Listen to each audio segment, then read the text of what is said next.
Hello guys, మనకి IPL 2025 సీజన్లో KKR vice captain అయిన మరి వెంకటేష్ అయ్యర్. సో అతను చూసుకుంటే ఆక్షన్లో 23.75 crores పెట్టి అతను తీసుకున్నారు కదా. సో కానీ ఇక్కడ పర్ఫార్మెన్స్ చూసుకుంటే అతను ఈ సీజన్లో కేవలం 142 runs మాత్రమే చేయగలిగాడు.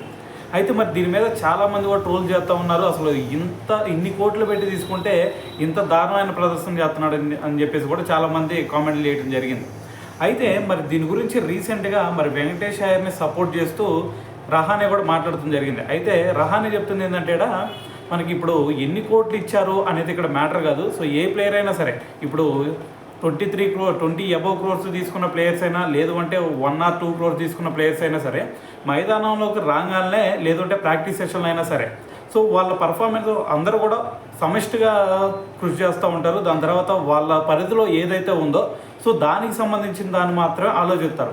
అంతేగాని ఎక్కువ కోట్లు ఇచ్చారు అని చెప్పేసి సో మరి వాళ్ళ శక్తికి మించి ట్రై చేయటం, లేదంటే తక్కువ కోట్లు ఇచ్చారని చెప్పేసి మరి వాళ్ళు అసలు పర్ఫామ్ చేయకపోవడం, ఇలాంటివి ఏమీ ఉండవు.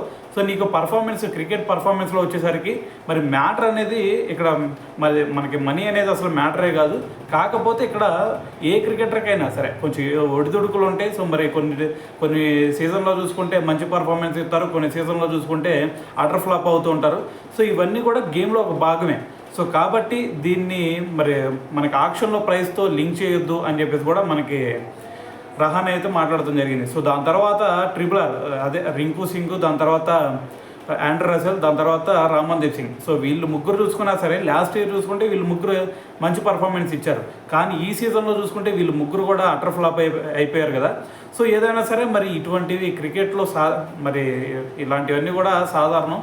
సో కాబట్టి ఏదైనా సరే మరి ఈ సీజన్ అయిపోయింది. మరి నెక్స్ట్ సీజన్కి మరి ఇక్కడ నుంచి ఏదైతే మేము తప్పులు చేసామో సో వీటి నుంచి మేము రెక్టిఫై చేసుకొని నెక్స్ట్ సీజన్కి సో మరి మేమైతే మంచిగా ముందుకెళ్తానికి ట్రై చేస్తామని చెప్పేసి రహానే అయితే మాట్లాడటం జరిగింది. సో ఏదైనా సరే మరి దీని గురించి మీరేమనుకుంటున్నారు అనేది కామెంట్ చేయండి.